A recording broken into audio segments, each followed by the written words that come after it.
notebook and my stuff. You just gonna walk in on the show. Yo, we are back. We are back. It's been a long time waiting, but we are back in the flesh. Hey y'all, with Ashley and Mo. Where's up? I miss y'all. Y'all. Oh, you miss. I'm talking about the viewers. Oh, okay. Just kidding. I miss you guys. Okay. We definitely miss you all, but we had to come back because we just was gone for too long. But you know what? We still could have been doing our show, but Jack didn't want to show us how to do the Zoom. It's always Jack's fault. Always Jack. Just remember that. Anytime something's not going right, just know it's Jack's fault. It's Jack's fault. It's Jack's fault. I wish I could see him. He looks like Mortal Kombat. Get over here. But anyway, we got a great show for you all today. Well, first of all, Mo, since you know. Ooh, Fred. It better not be Fred. You already know. Have you already called? Yeah, beautiful. This better not be Fred. It's Fred. I ain't been so long. I forgot how to answer the phone. I got off on the wrong floor. Don't worry about it. One-on-one with Johnnie Cabbell with Ashley and Mo. How can I help you? Hello? Guess who wants this? Hey, Fred. Fred. What's up, girl? How you doing? What's up, Fred? Hey, Fred. I love you, girl. I miss you, girl. I miss you, too. Fred, have you just been waiting by the phone for these last 3 months? Phone, TV. It popped up on the phone, man. Every time a video goes I love it. It pops up on the phone, man. Wow. I subscribe to the show, man. Oh, okay. Thank you, Fred. What's up? Okay. That's great. So, Fred, how you been doing during this quarantine and everything? Like, how life been for you? It been all right, man. I wish all this wasn't going on, man. We be doing a lot right now, man. Oh, we yeah. be doing a lot right now. But has it affected, you know what I'm saying, your lifestyle, your life in it, your family? No, we could be doing a lot right now, man. The clubs will be still partying and everything. I'm not talking about the club. I'm talking about you as an individual, sir. I want to know, has it affected you? No, sir, it hasn't, sir. No, sir, it hasn't, sir. You know what? That's what our topic is for today, is we got to be careful. And I was having a conversation, with, a good friend of mine. His name is Jack.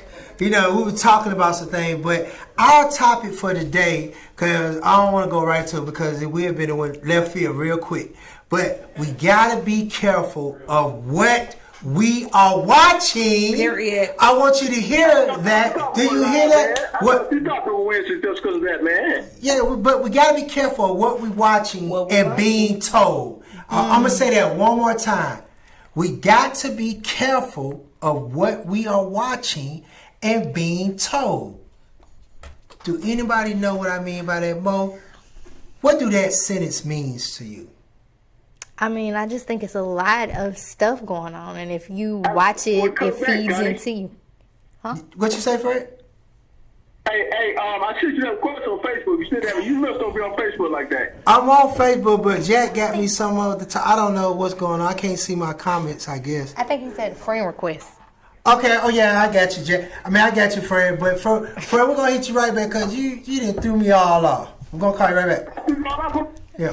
So I think what it is, sometimes we can watch stuff and it feed into our mind and we actually start you say believing it feed into what? Our mind. Our mind. Yeah. You heard that, Jack? Oh, Jack. Oh, my fault. I didn't know Jack was back there. Okay, feed into our minds and what else? We start believing what we see. Ooh, girl, you better stop. Oh, my God. Because my daughter, she watches like a lot of horror movies and stuff like that, and she's always paranoid about stuff. And I just tell her, if you stop, not only do you have to watch what you watch, but what you listen to, because it's going into your brain. And that's a good observation, because I was having a conversation with Jack, and I was trying to break this down, explain some things to him on, like, the COVID-19, yes, I do know it's real. I do, know that it has affected a lot of us. But at the same time, I just feel like a lot of stuff still is being, like, overrated. I think that the media is putting this scare in us to make us feel like, oh, if we don't do this or do that, or because before this hit the surface, we was doing just fine. It was days I woke up. I mean, and I'm not trying to, I don't want people to take this the wrong way, but I didn't wash my hands every single time. You know what I'm saying? That I made a move, and then if I didn't watch it, thought that, oh, I'm finna catch something or I'm about to die. Right. No, that's not. It's a typical advertising thing. Like when Super Bowl comes around, what do? Give us the best commercials, give us everything. They bombard your TV with a bunch of stuff. This is like information overload. Nobody really knows the source of these different hypotheses. It's nothing specific. Yeah, that's every day it's a little bit more. Yeah. And I mean, it's for people, it's for educational purposes and it's for awareness, but also I feel it's just to keep like biz buzz of what's today. I mean, it's so many other things going on in the world as well, but we're only focused on COVID-19. I'm not. I would hope that everybody realizes that. I mean, I was sick for a little while, but I recovered, got well, and still went on with my everyday life. You and me both. You know, I mean, I know a lot of people that have been sick, you know, but I didn't like, oh my gosh. Oh, you know what I'm saying? Honestly, it didn't hit home till my best friend contracted the disease, and she wasn't able to care for her 5-year-old. Like her she had to basically self-quarantine herself in the house and via Skype do everything because she couldn't touch her daughter. Did she have any underlying issues that no, you got? No see underlying what issues. I'm saying? Nothing. Like she wasn't sick before. She contracted it from someone else. Yeah, and see that's the thing. Like it was through but now she got it from someone else. Now stop right there. Now that and Jack said something on that line. He said, I may have it, I didn't know, but I don't want to give it to like my mother who immune system is not as strong or a kid or whatever. Something like that. And that's what I understand. But what I was saying was that's why you just have to be you know, so be careful of your surroundings or just don't be everyday life. Yeah. Like you have to watch whoever you seeking when you gotta watch, you gotta pay attention to all details. Even though all of this is going on, like it's crazy. You can go like I went into the grocery store and they have the the signs on the floor or whatever, and I was looking at the wine, and this lady, she was like, you want me to grab you a bottle because my hands were full? And I was like, oh yeah, sure. I wasn't even thinking, and so I get to the line, pay for the stuff, and we're standing close or whatever. I get all the way home, take the groceries out of the bag, and I'm like, that bitch might have gave me COVID.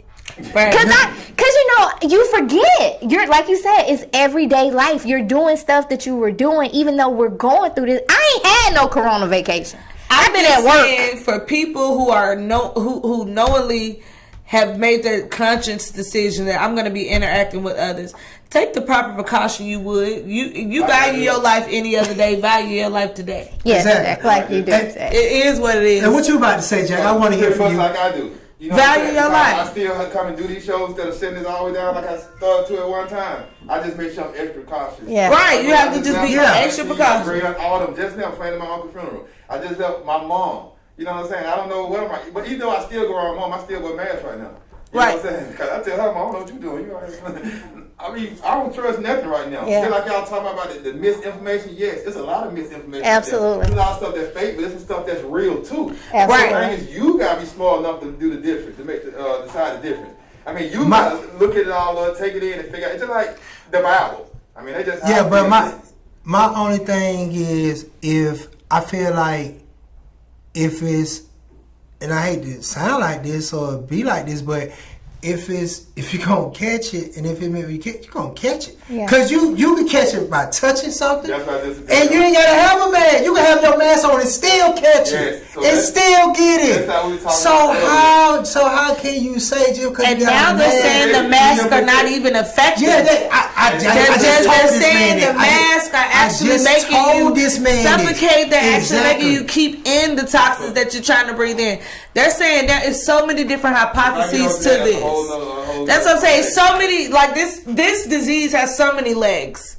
It has it's like the web continues to grow. You can't get caught up in that, because if you do, then you're not gonna enjoy life and live. I feel like this. Whatever's gonna happen is gonna happen. Point blank. Hold on, what you say, Ashley? Whatever's gonna happen is gonna happen. Exactly. That's my thought on life. Whatever's gonna happen is gonna happen. I mean, as long as you take the proper precautions, you cannot. But you saying that? You But saying this is the that? No, you're not contradicting yourself. What are the proper precautions? You don't know. The proper precautions are to stay within 6 feet, to quarantine yourself.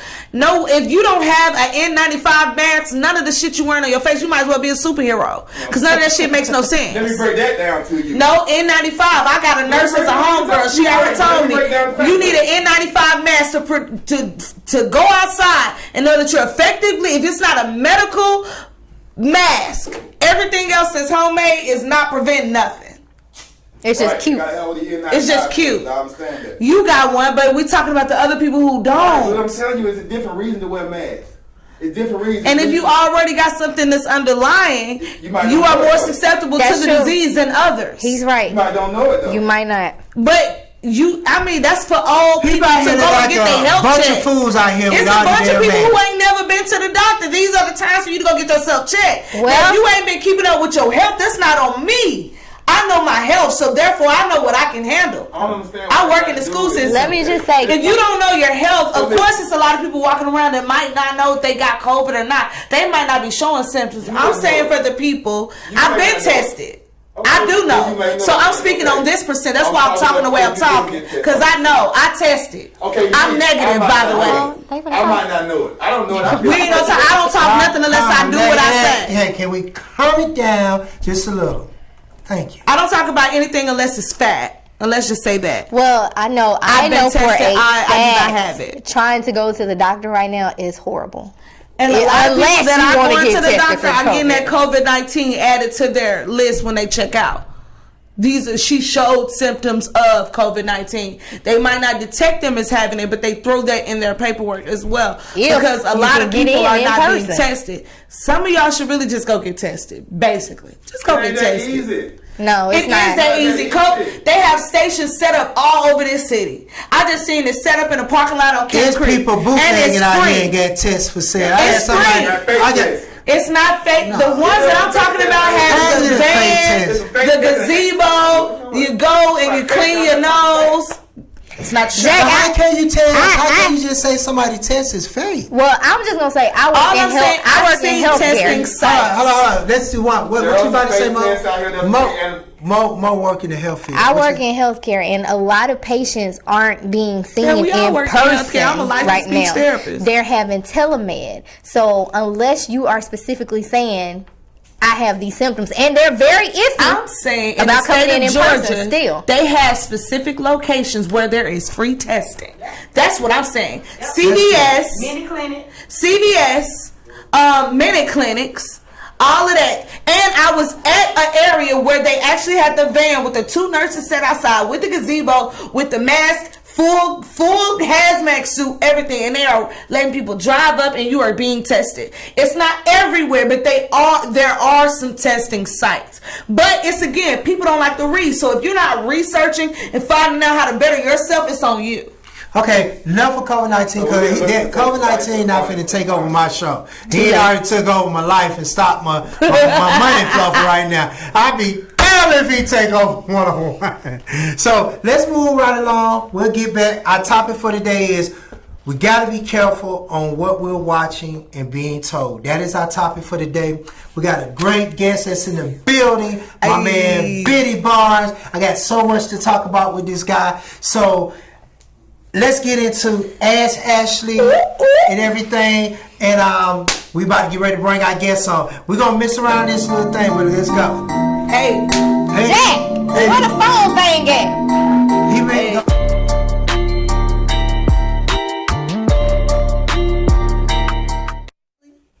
Ask Ashley. Ooh. What's up, y'all? I'm so happy to see you guys. I've been practicing in the mirror on what I was going to say in the first day, but it's cool. I'm glad to be back. So, of course, I got to start everything off with Tekashi 6ix9ine. Oh, my God. You're home. And rich. And very freaking rich. From the billboards to you having 2 million people on your live, to your followers growing up, to you having your YouTube views at 5 point some million. Like, you're the goat of snitches right now. Like, you are top dundada right now on who's searched on the internet. I want to know personally, Charlamagne, how do you feel that Tekashi got out and you said that you was going to give him head? What? If he got out. That's what you said. Oh, yeah, I thought you said Charlamagne. Yeah, he said give. I would give him head. You say head or head? Head. Suck his dick. Yeah, that's what he said. Charlamagne the guy. You said that and Tekashi's out. I just want to know. When is you slap on on? Like going on the car. When is you doing that? Oh my God. When is you doing that? We wants to know because he got out a lot sooner than that comment slipped off your tongue. But yeah, you should feel like the donkey of the day. Give yourself the donkey of the day. We are giving Charlamagne the donkey of the day because you said something and you didn't think that was going to happen. You ain't know about COVID, but karma is a bitch and COVID came on out on that ass. Yikes. Anyway, so how do y'all feel about Tekashi being out? I mean, snitches getting stitches. He didn't get any stitches. He just came out and glowed up. And did you know that all of his safe houses were compromised? The first two? He taking pictures on the back, like he seen your picture on the porch, and then the next he got the little pink ass car in the front yard, like don't nobody notice his car. Tekashi 6ix9ine is actually in my moments with Mo as well, but I saw that he made a song on TikTok and a lot everything. Of nice looking girls. His video was dope. Yeah. I'm not gonna lie. What's happening?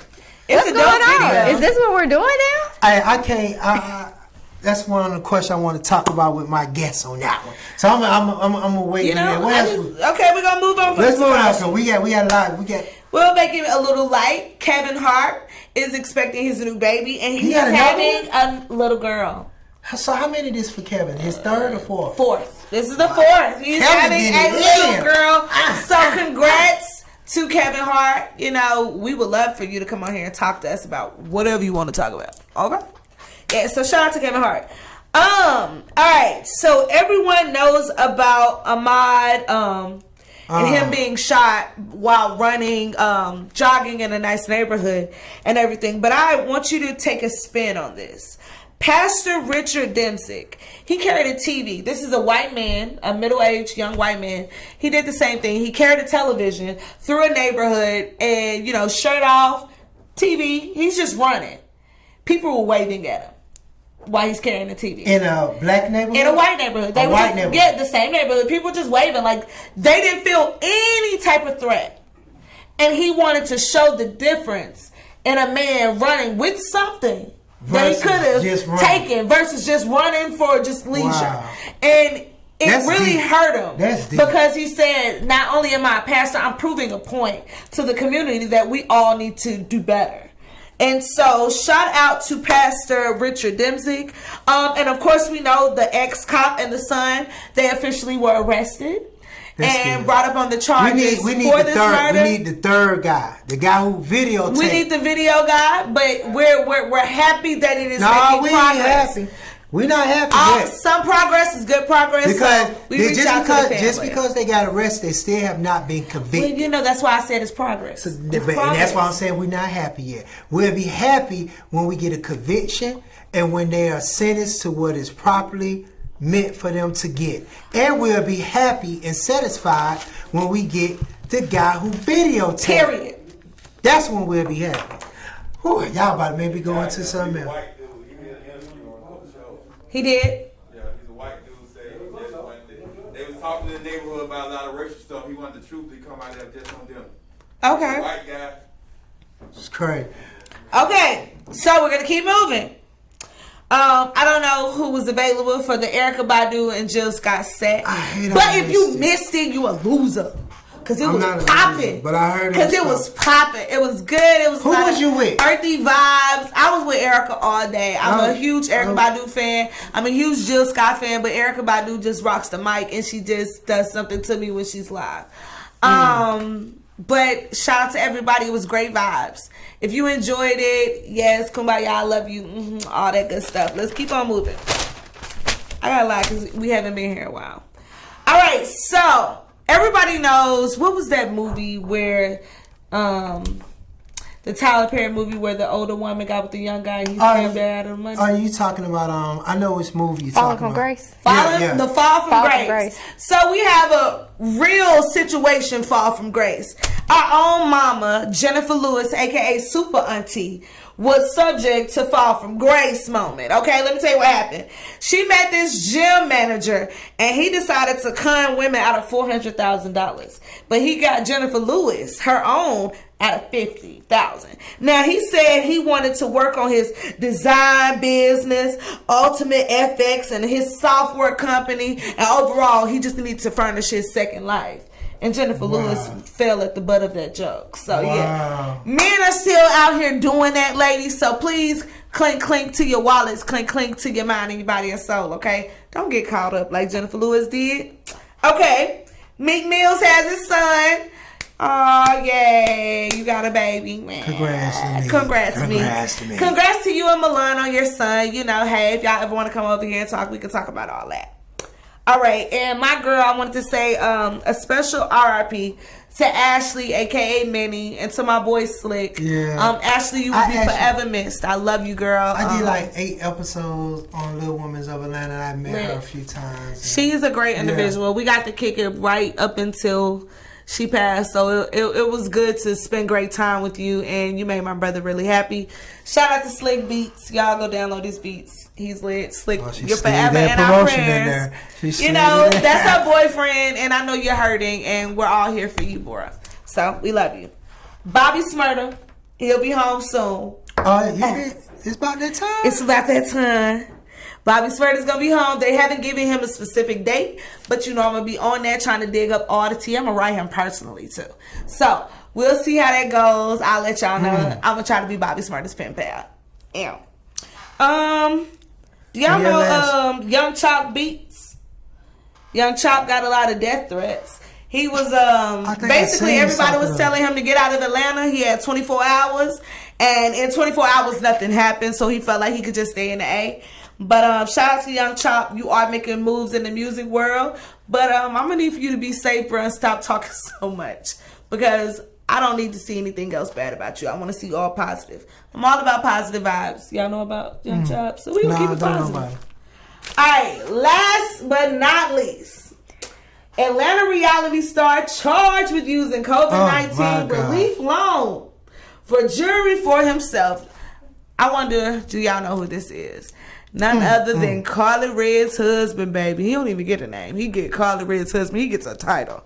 Okay? Yeah, he was doing the infamous scammer Atlanta move. And he got caught. Wow. Yeah. So that's all it. Ask Ashley. You know, y'all want to know the tea. I gave y'all a little tea. My opinion on it here. Once a scammer, always a scammer. Period. Well, boy, that was a mouthful. Mo, let's go into Moments with Mo. Yeah. Biddy, we bring you on right after this.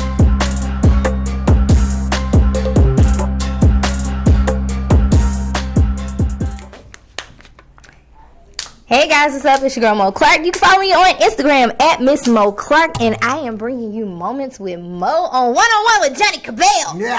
Johnnie Cabbell that gives me hell. Okay. Anyway, so I'm gonna follow up on Ashley's story for Tekashi 6ix9ine. He's doing great, but everybody's not loving it. He tried to donate $200,000 to a charity donation, No Hungry Kids, and they rejected the money.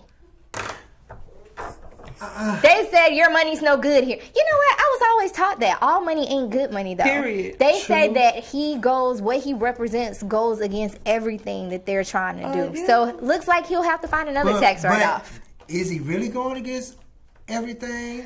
Because I mean, he's with the police. He on the good side. I think it's his reputation, his snitching, his gang life, you know, stuff like that they're basing that off of. But I commend them. Hell, you ain't got to take their money. Send me that 200. You ain't got to take their money. Also, piggybacking off Ashley's story of Ahmad. Now, here's the thing. I I used to want to be a lawyer, believe it or not.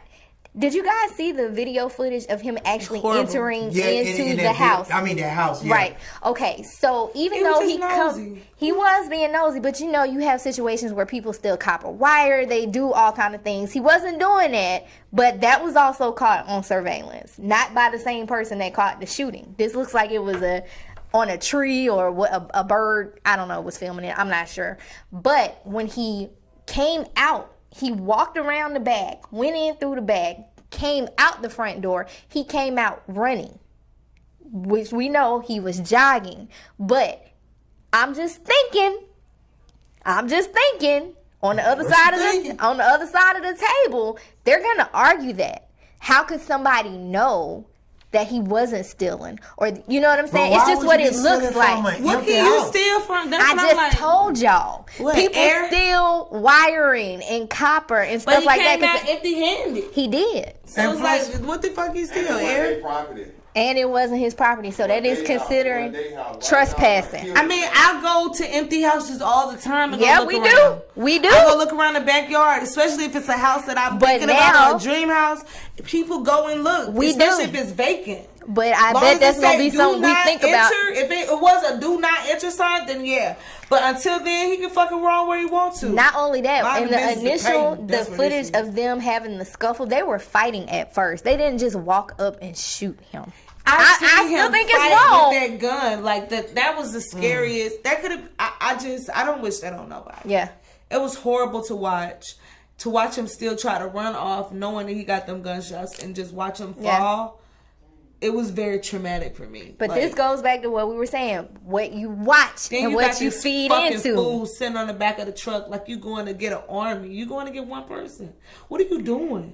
Just be prepared, guys. Be prepared. Citizens arrest. For when this goes to trial. Be prepared. I'm letting you guys know. Be prepared. Don't be surprised at what they say.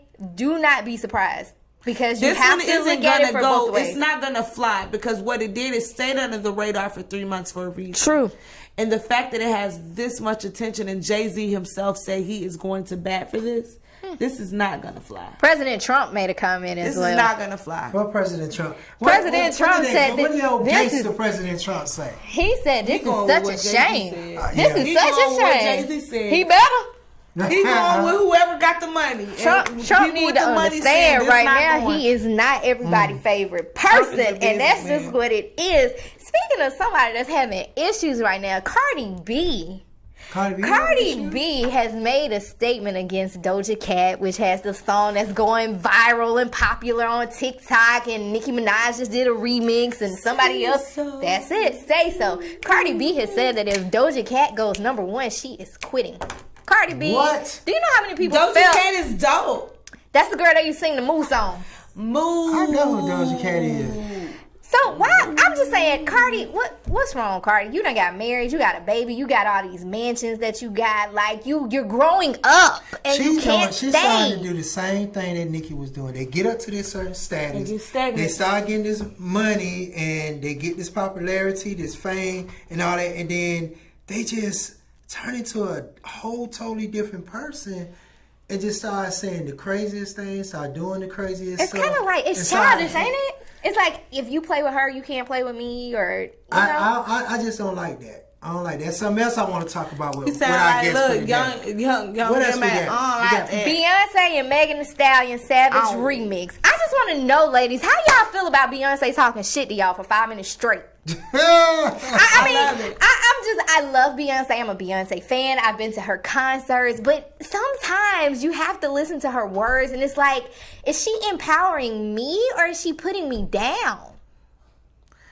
Beyonce is an artist. It's called acting. Even thought about that. It's called acting, and I feel her. I feel like get your life on, whatever you gotta do. Get your money. I mean, I'm just saying when she talking shit. She ain't Michelle Obama. She ain't ran for president. She's a singer. She's a performer. She's an entertainer. She's an entertainer. So if that's what you're talking about, TikTok, Shake, Make, OnlyFans, that's what's popping right now. She's going with what's going on. Go Beyonce. It must be popular. Kurt Franklin did a remix for Mother's Day. Period. Hey, did you see that? Dope. Exactly. It was dope. It was dope. Everybody like a little 1, 2, 3, 4. Everybody be twerking in the house. Kurt, shout out to you.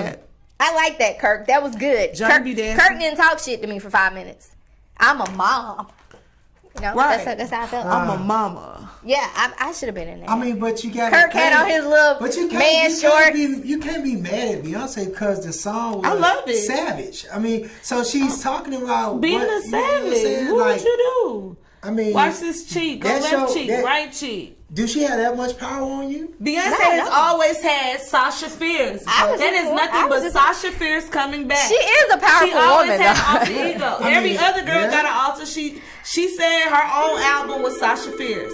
So there's Sasha. I'm gonna have to wait for it. All I know is I was at a Beyonce concert. She came out with the sex chair. She had the pleather outfit on, and she said, "Can I get y'all to do one thing for me?" And the gay man behind me said, "Oh my God, Mama, I'll do whatever you ask me to do." And I was like, "Oh shit!" He just went straight for like 5 minutes. So she does have some power. I don't know. And somebody else that is using their artistry for power, Neo split up with his chick, Crystal Smith, which is crazy because they got these kids together, whatever. Neo leave him quick, boy. He made a song about it. He was with anybody. Yeah, who? Yeah, really? Was somebody else. He was with that girl. He made a song called Pinky Ring, and when you listen to the lyrics, he basically took her ring back and is using it for a pinky ring. Wow. Indian giver. That's crazy. And then on his album, he has a song discussing how he cheats. Like, I'm sorry. I was listening to it one day at work, and I was like, this is some messed up shit. I mean, it's a hit, but... By the way, your hair is very beautiful. Thank you, girl. These my tresses. Shout out to my stylist. You know, she was working during COVID-19. COVID-19. Good long hair. Boom. What else we got? We got 1 minute left. Well, you know what? Our thoughts and prayers are with Ahmad. Somebody did leave a note on his memorial saying, "I'm sorry, I should have stopped them." Wow. I seen that today when I didn't see it. I heard it on was it radio or did I see it on IG? It was one of them, but I seen that. Oh, that hurts my feelings. I seen that. Because I was wondering, I know this happened February the 23rd. And like you said, it stayed under wraps for a while. And it's terrible. It's a tragedy. You know, like I said, guys, like Johnny said, be mindful of what you're watching and you're listening because you're going to be pissed off during the trial. We've seen this before with Trayvon Martin and all these other things that have happened. We've seen this. So be prepared. Don't sit there. Don't think. Don't film. If you see some shit going down, Help. you call 911. Help. You know Stop film. filming That's everything that's what they and do make now. a difference. That's Like, we what got to they do. stop doing that. Stop You're trying right, to be but the that's what person they that do. releases the video and be the person that saves a life. Y'all that. see the dude that released the that video shit. of the fight at Cumberland Mall where he high kicked the hell out that girl? Y'all see that? I didn't see that. He ran like Mortal Kombat. Man, and he did a wrestling kick. We gotta show that in video because like he kicked her like They were jumping, they were Superman ganging up down. on his friend, and he was way across the parking lot, and it was two girls. Oh, they no, I had her seen it. down. Yeah, I seen that, seen that. He kicked I her seen like that. in the chest. He kicked the hell out that girl. She got a quick bounce back though. She jumped But up God, like how nothing y'all feel about happened. him kicking a female like that? He kicked her like a sack of It was potatoes. just a moment. Spare the moment. Reflection. What if that was one of those situations where he's gay and you know he forgot he was gay and he went whole Oh, nigga he didn't on him? forget. That was a football. That was a He real went whole kick. nigga on her. He said, "Get out!" All right. Get out. We're giving him too much fame. We about to get I ready to didn't go. say his You name. should have been a We professional about to kicker. get ready to go to break. Jet, check us out with our artist spotlight for the day, for the week. Jug Man, a.k.a. Young Ralph. You know what I'm saying? Y'all support my man. He out here doing his thing. He gotta come up in here. So we're going to go out with a video. When we come back, we got my man Biddy Barnes in the building. Hey.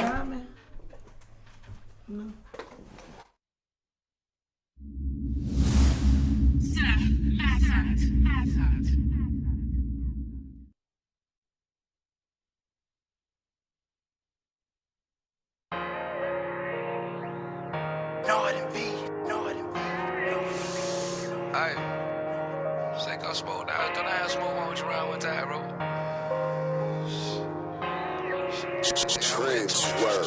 All that I got from this, okay? At least I thought it was.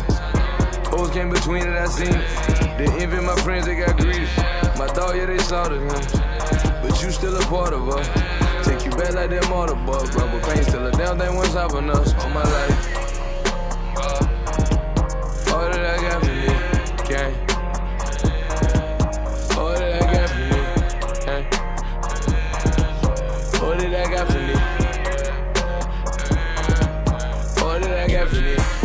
I got from the gang? A whole lot of pain. Remember, I didn't have a nugget to make it to the gas station. I had to scrape up some change. Bad nigga change. I want money, they want fame. Switched it up, rearranged. Traded places, things change. Came out that mud like my nigga touch. Now I'm ready like I'm trouble. It's fuck a hang nigga off the muscle. Stayed down, yeah, I made it double. Ran it up in my own lane. Independent ripping, jam me. All man bumping Schoolzilla. Trouble ripping DTE. And I told my mama she ain't gotta struggle no more. No. Ain't gotta worry about my sisters and brothers no more. I got it. I'ma make sure that we all gon' eat. Damn.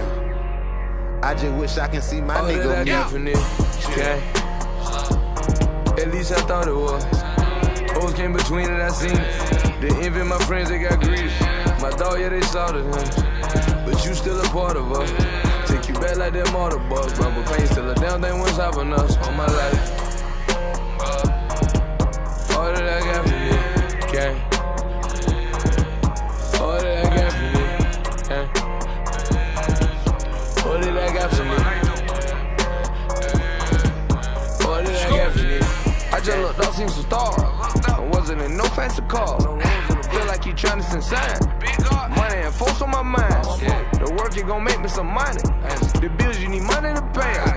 You ain't got it, folks said it fucked up. It fucked up, knowing they can help you up. Keep telling me congratulations. Why the fuck I'm supposed to say I appreciate you? My mama don't got a mansion. Mom gon' get you that mansion. I won't see 3 of my best friends. Leave for another team. Even from niggas I never met. Lil Benny got topped by the bitch dance. All I done seen in a lifetime. Betrayal from supposed to be players. See nigga crawl lifetime of loyalty. Fuck roots, swear that money to them. And the system ain't fucking with now, nigga. Nigga gotta have his shit together. Fuck around and catch a K like Campbell. See the truth on now, nigga gon' be dead. Okay. At least I thought it was. Hoes came between it, I seen it.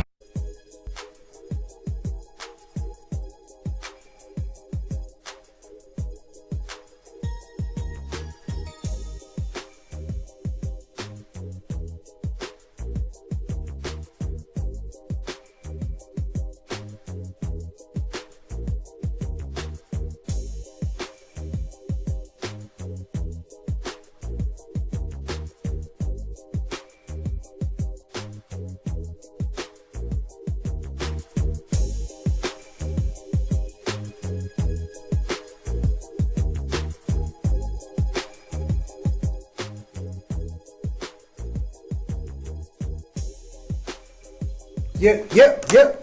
1, 2. Right. And we are back. We are back. Got my man Biddy Barnes in the building. Man, I've been waiting so long for this interview. Why is that, yo? Because I got so many questions, and I follow you on IG, and I know I put out a lot of inspirational stuff, right, but I be so inspired, and I be like, this man it's like you be in my head. I'm like, this man is talking that talk. And I'm like, yes. Yes. And you be dropping a lot of good jewels.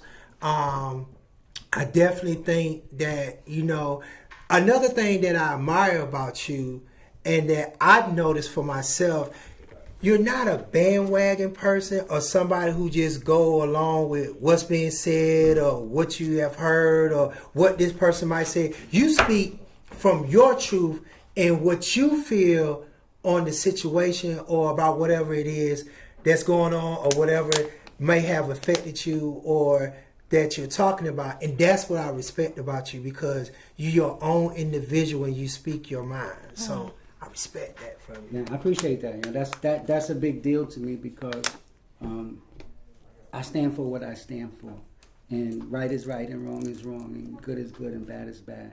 And so I don't care who you are, big or small. If you've gone across the line, you've gone across the line. Right? And go ahead. I will say, I ain't mean to cut you off, but okay. Some had hit me, and I'm like, you know what? I did feel it one time that, man, everybody, and we're going to get into, because I want to get into, like, who is Biddy Barnes? Like, the background you come from, the people that you are associated with, the business that you do, what have you brought to the game? It's just a lot of stuff. But I'm like, man, Biddy, what want to give me my money for my artists or whatever. Johnny, you know that I knew that was coming, right? I knew that was coming. So see, John, here's what I know, like if nothing else. So before I even met you, I had heard your name a million times. This guy Johnnie Cabbell, he got the crunk music, he got all the niggas, and one by one they start getting hot. So okay, this guy Johnnie Cabbell is getting hot. But as soon as I communicate this guy, oh, these numbers is crazy. I'm not crazy. No, I listen. I respect it, but I can't be inclined. But you know what? I want to talk about that, but I want to go back to your background and. Like what brought you here into the business, into what you do and everything, and let's go back. Let's go back. Like who is Biddy? Like where are you from? Are you from Atlanta? Are you a native from Atlanta? I'll give it to you. Okay, so let's start here. I was born in Jamaica, and I moved to New York when I was 7. I was raised in New York all my life till I was 16. See, I graduated. That's where it comes I graduated high school when I was 16 years old, and then I came to college. But there's a story in between there. So when I was maybe 11 or 10, 11 years old, I only had my moms, me, my brother, my sister, and my mother. And so my mother, it was no to everything. Like when I say no to everything, a quarter, no. Everything was no. So I've been working since I was 11. I delivered newspapers from 11 to 15. And then when I got I could legally work, then I got a job at a boys club. So I've always worked because everything I have, I paid for. I had to pay for it myself. My first pair of real sneakers, I bought them. Ooh. And so I what was the first pair of real sneakers you bought? Were they Nikes? Were they Reebok? White and red shell top Adidas. Oh, I knew it had to be the Adidas. Okay. And so I always had to go get it. But my brother, at the same time, while I was doing that, he was doing some things, and then he turned to the street. So he started hustling. I know how that by is. 13 years old. And so that's when my brother started. Right, and so he went to jail. I mean, he got locked up the first time. I think he was 15. And I remember that day. That day would never, ever leave my mind because I was at the boys club playing basketball, maybe about 6:30, 7 o'clock. And this kid came in, and I know he was like, yo, nigga, your brother? That nigga's fast as a mother. And that nigga was running fast, but the motherfucking cops caught him. He just got locked up. But I didn't think I thought it was a joke. I thought it was a joke. So boom, say about 8 o'clock, 8:30, I go home. As I go home through the door, the phone rings, right? I pick up the phone and, hello, can I please speak to Miss Hyacinth Barnes? I said, who's this? It's the 43rd Precinct. That's the police station. I said, oh shit. I gave the phone to my mother and they told her that, yeah, you caught your son selling crack. The face on my mother that moment, it was priceless.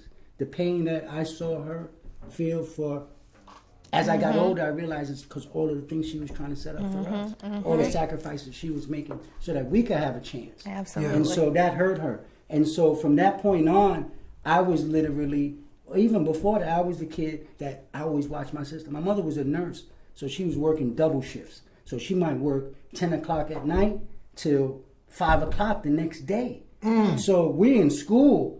So we leaving for school in the morning. I make sure my sister go to school. By the time she come home, she make dinner, go to sleep for a couple hours, and then she back out again for work. So we raised ourselves. I was just gonna say, so y'all pretty much raising yourself. Absolutely, without a question. Turnkey, no question. When you go home, lock the door, don't go outside. All of that. That's how I grew up. At what point did you know you wanted to get in the entertainment business? I had no idea. You know how I figured out entertainment? All the stories my brother was telling me. So when he started making money, he started going to the places where the hustlers went. Rooftop, Disco Fever, and all the clubs. And he'd come home. So we have a little room. He'd come home. I don't matter what time it was. I woke up. Tell me the story. And, he would tell me. Facts. It's facts. good First of all, there's nobody around in my neighborhood this time that was on the block. You had to really get respect to be on the drug block. So my brother was on the truck block. So he telling me the stories. I'm like, now, is this your older brother? it's my older brother. Okay. So he's telling me all the stories and the shit and how the champagne. And I remember in the beginning, it was $1 bill. You had to have a little coke in it. If you ain't had $1 bill with a little coke, the chicks wasn't fucking with you. Then it moved to weed and all the stories. I saw how he used to get dressed when it was time to go. All of that. I didn't realize that I was studying it the whole time. So let me ask you a question. During this time and seeing all this and experiencing all that, did it ever click in your mind, or was it ever the time when you told your brother, like, hey, Mom don't like this? No. Or this not right? Or never you killing our own kind by selling them these drugs that's killing. Did it ever click in your mind? I don't think that I was mature enough at that point. So I'm looking at it like this. Prior to crack hitting, all of the people that lived in the neighborhood, nobody didn't have anything. And there was never a person or people that you could look at and say, okay, that's what success looks like. Oh, that's what success looked like. You know what success looked like? When them niggas started making money, oh shit, them niggas went and got bikes. Oh shit, them niggas went and got cars. Oh shit, they got jewelry. Oh shit, he got a crib. I ain't got nothing else to look at. I'm looking at that like that's the golden ticket. I'm not going on the block. But I respect the niggas on the block. And I was just about to ask you, did it ever tempt you? Never. It was not follow an option. in that footstep? I didn't have that option. He wasn't. When you say you didn't have that option, he wouldn't let me come on the block. Okay, and I couldn't even dare go on the block because if something went wrong and my mother, I wouldn't want her to make her feel like she felt again twice. No way. Okay. So let's move on up until I went to college. Okay. I came to Clark. Oh, that's where it started. I already know where you're going. And then I was like, well, matter of fact, to be even better with you, my homeboy, one of my best friends, he came on a visit. Their family had a little bit more money so they could visit the schools. I couldn't visit no schools.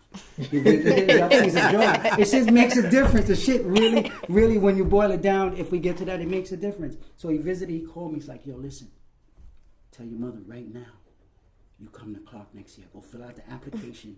This shit crazy, bro. This is different. So I came, and the first day I was like, this is okay. I could go with this. So for me, I got all my music and all the things that I got with me from New York, but there's nobody here is on that. Nobody at all. My first few years, I'm in the dorm. My first year in the dorm, I'm playing my Kid Capri, I'm playing my Brucey B, I'm playing my SNS, and niggas laughing at me. Niggas used to laugh at me. Yeah, because Atlanta wasn't up on that. No, not at all. What's my man's name that was rocking that did the mixtapes? Are you talking about Edward J or Edward J? Edward J and Kizzy Rock? There you were go. doing They had everything sewn up. So all of the vibes everywhere was ATL. DJ Jelly, Nobody. There was nowhere I could go to get anywhere near close to a feeling that I was used to.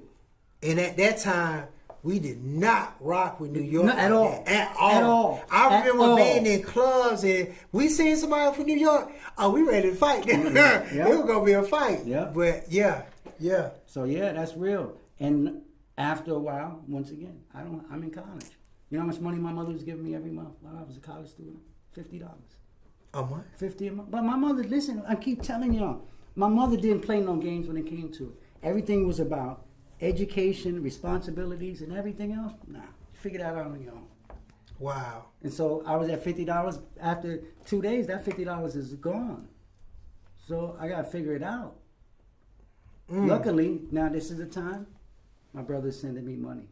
I go home on holidays and he's buying me clothes. And because of that, I always felt indebted to my brother. I remember I went home for Christmas and I just had a couch full of clothes for me. I was like, that's for me? I was like, dope. And I'm the kind of person, I don't forget things like that. Right. Let me ask you a question. It's kind of weird. I mean, because now, even when I think about it, because it took when the entertainment industry had took a big hit. Not talking about the one it took now, but before when we kind of went into this depression where, everything was just going crazy, where, the economy had just... 2008? Yeah, it fell around the time. But you start to realize how important the drug game really is to certain environments, and you look at it differently. Because I know it hit me differently when I realized, you know what, if we didn't have these people out here doing what they do, it wouldn't be no people buying. It wouldn't be buying the section, wouldn't be buying the bottles, wouldn't be coming in with their crew, and you know what I'm saying, spending money, because it's really like they help the economy flow. Let's take it one step deeper. Would there be rap without drug dealers? I don't even think it'd be an economy without drug dealers. That's a fact. But let's take it before drugs connected with black people like this. Because prior to '85, most people were selling dope if you were getting money. You weren't really selling coke, because coke was a white people drug, and black people couldn't afford that. So anybody selling coke was going wherever you at. You was going downtown or something like that to get coke. But if you was uptown, you was buying heroin. Yeah. And so prior to that, but that was old niggas was selling that. There wasn't no young niggas selling no heroin. You had to be 30, 35, 40. Little nigga, get the fuck out of here. This shit not for you unless a nigga personally put you onto it. So after '85 and rap came, let's go through it. Marley Marl and the Juice Crew. That's drug money. Yeah. Rakim, that's drug money. Big Daddy Kane, that's drug money. Oh, when you think about how these guys were dressing and the amount of money it cost, where they get that money from? Yeah. So would there be rap if there wasn't drugs? Yeah, and I never even thought about it until I just seen. I'm like, man. Go to every independent label, no disrespect. I'm not saying, this is what my man said. The world will sell you on that drugs is fucked up, but we're not the ones that bring it here. They're making money off of the people, the way they handle it is different, but they shred it with drug money too. No different than us. But it's just looked upon differently when it gets to us. True. But it's the same shit that saved them, it's the same shit that's saving us. But they just better at it. They own the game, so they can set up how it looks and how it moves. They doing the same shit we doing. What do you think they doing right now? You know how much drugs is moving right now? Yeah. It's a paradise for drug dealers. You right about that. Come on. You right. You definitely right. So tell me your first gig. My first party I did? Your first gig. First party you threw. What was the first party you threw? My first party I threw was an after party for Puff Daddy. So you just came in it, just off the rip, just going crazy? Yeah, I wasn't scared. And how was you able to make that happen? Okay, so here's the thing, right? You gotta remember this. So I'm from New York. I came to school at Clark. Okay. Okay, so when I came like 2 years before everybody figured it out. So by the time they figured it out, I was already here. So guess who you gotta come through? Me. Ask anybody, because I'm not going to make up no stories and no lies. I'm the cool dude from New York. Yes, he had the mixtapes, he got the music. You seen his car? He got a nice car too. All of those little types of things, it makes a difference. The language, the talk, and all of that. And I'm a friendly person with people. I'm cool. I'm not over the top of nothing. So how did you meet AG? How you meet Alice? So it was a party at Ethiopian Vibrations on Auburn Avenue. And remember, you got to go back to the stories my brother told me. So this is a pivotal. So we go to this party at Ethiopian Vibration. One of the things my brother always told me was, listen, when you get champagne, it changes everything. That's all I remember him telling me that. So boom, me, my man, and two other my homies. And I got the picture too in my crib to prove it. So we go to Ethiopian Vibrations, and we asked how much is champagne. There's a little hole in the wall spot too. Make no mistake here.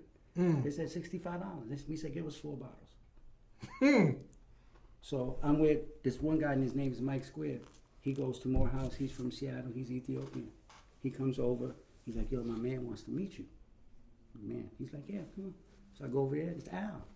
Wow. So me and Al start talking, and we became best of friends from that day. Oh, that's nice. But Al's a smart guy. Yeah.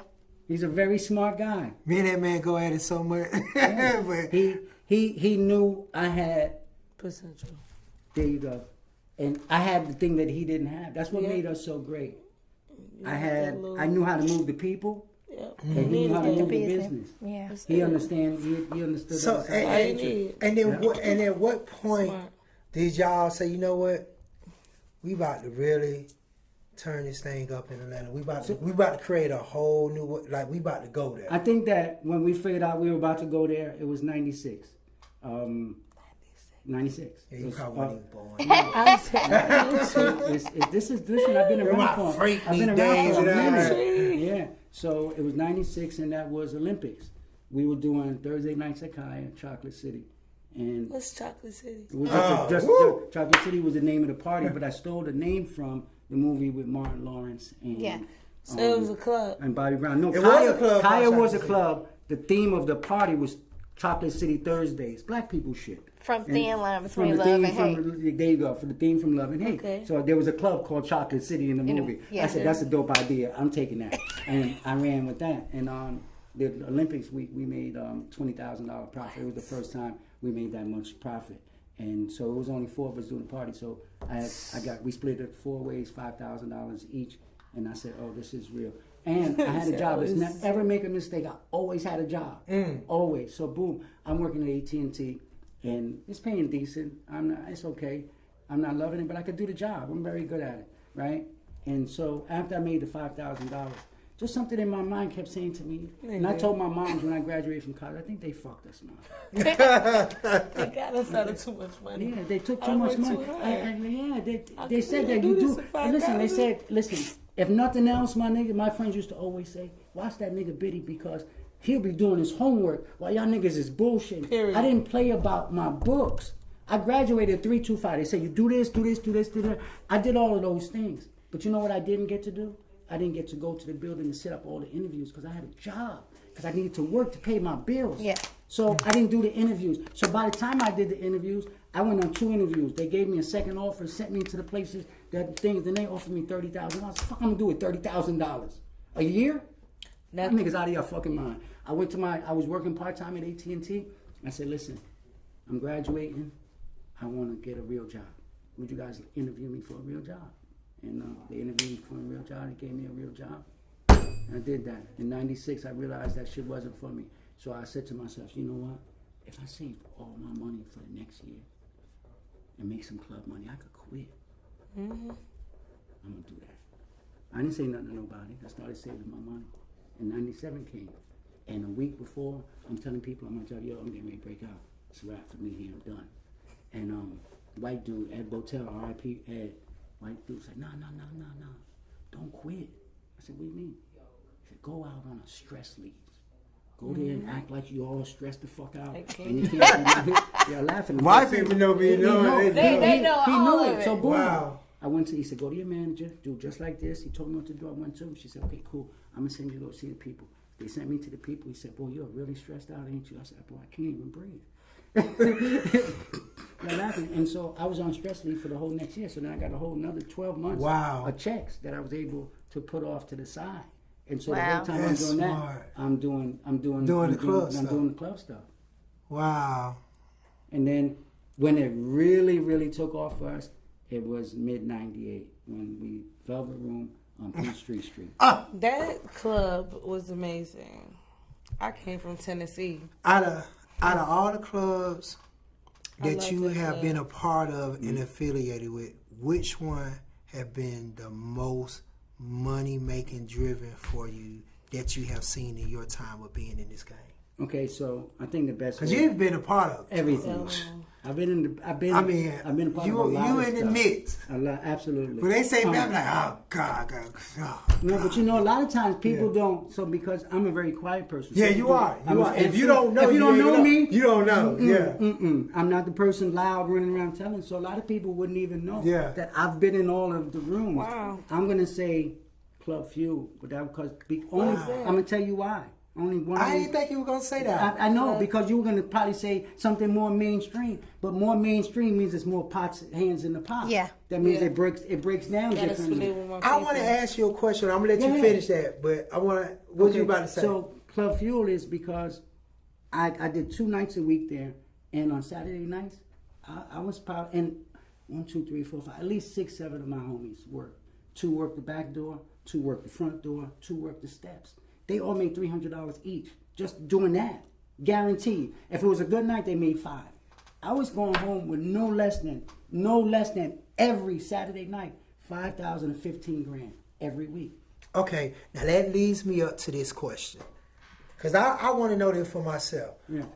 Why? And I think I know the answer, but I want to hear you tell me, because I just want to make sure if I'm on the same page. Okay. But in this music business, when you're doing this club promotion, is it that it's stronger, that it's always more than 4 or 5 people that's on one party that's working together, versus, because you made a good point. You said you made more money when you was at this club, which it was lesser people, mainly you, versus you being on a party with about 4 or 5 other people. That's always all that stuff started in the mid-2000s, when I feel like people teaming up to parties. First of all, in the 90s, leading to the 2000s, everybody had their own team. What do I need to partner with some other niggas for? Only person I ever partnered with at that time was Al. And then we got to a point, I was like, because when I started, I was AG Entertainment in the beginning. Mm-hmm. I didn't have Cloud9. I had no company. And one day he said, bro, you need to start your own. You got to separate yourself from me, because you can't be under my name. And then I started Cloud9. And I have my own group of people. And he had a group of people. And the Betro Boys had a group of people. Yeah. And Rubicon, they had a group of people. They didn't need to go get other people, because we're going to do all the work. We're going to promote, we're going to create, we're going to theme it, we're going to work it. Other promoters, when new promoters came in, I also think that a lot of times is, a lot of the promoters today, they're not here for the money. And now going to lead me up to the next question. At what point, what year, do you know the year, when did the promotion game get, I'm going to say tainted, to where it just started getting watered down? Oh, yeah, please tell me. Somewhere in 2006 to 2008. Somewhere in there. It's like anything. When you first started breaking artists and things like that, nobody else was doing what I was doing. Nobody wasn't even thinking about it. Yeah. But after you made it work, niggas looking at Johnny and they see you don't realize that when you buy something nice, niggas is looking at you like this. Oh, Johnny's getting money.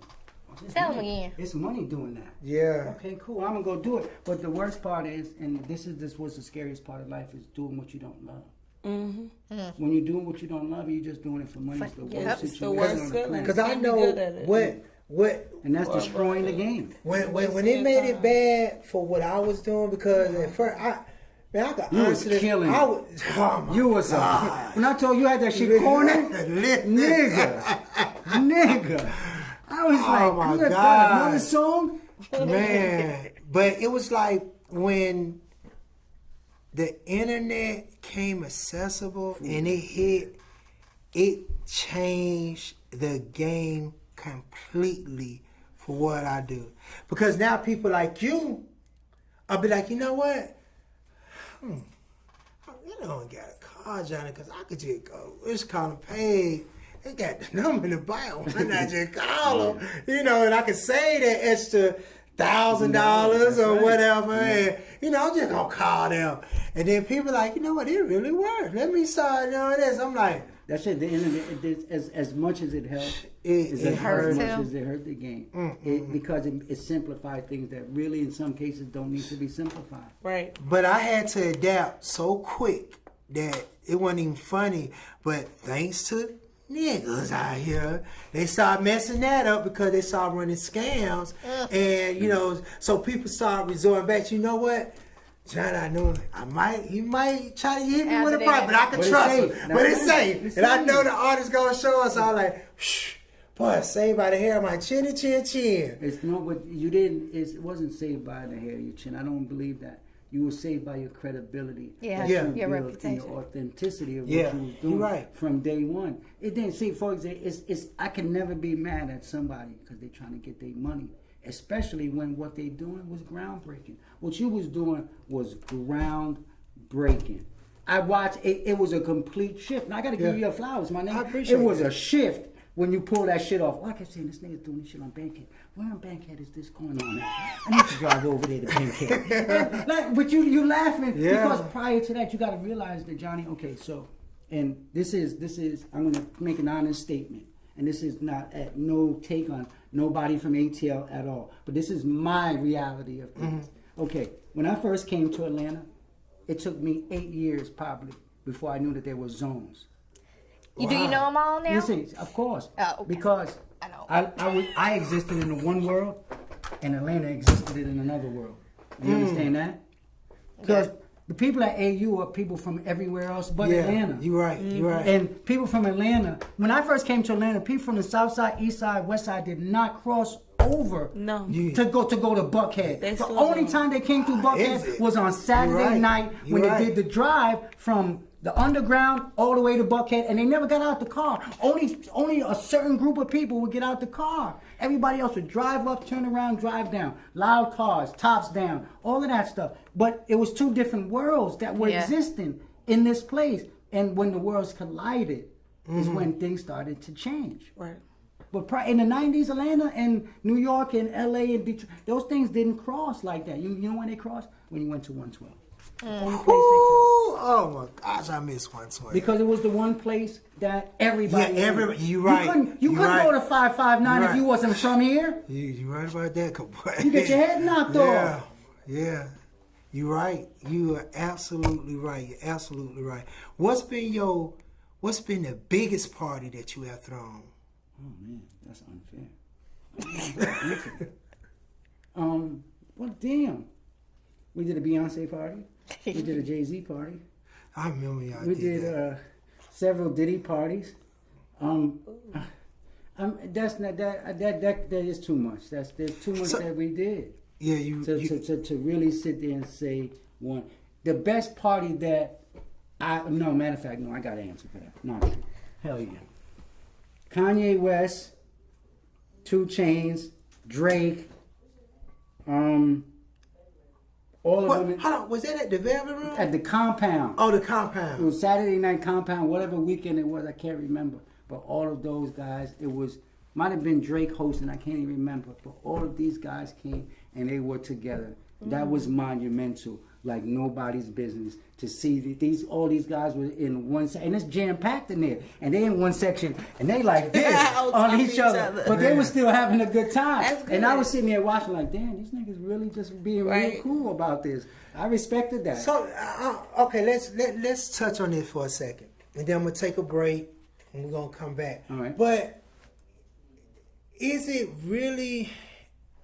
What do you consider a successful party? Is it just being jam packed and making money, or I want you. Let me finish. Or is it just having a nice sized crowd where people can really enjoy the artist that's in there? Because this is where it started not making sense for me. I know where you're going. Y'all throw these parties and bust our heads open.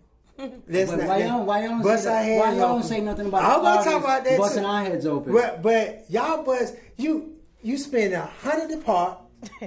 You got to spend $100 to get in. Then you got to buy. You didn't. Let me ask you a question. Then you got hold on. Before that, you got to buy the outfit. Let me ask you a question. You know what I'm saying? So that's your choice. It's like that was your choice. Is that really a successful party though? So let me ask you a question. All right. So, everybody wants to see the big people, right?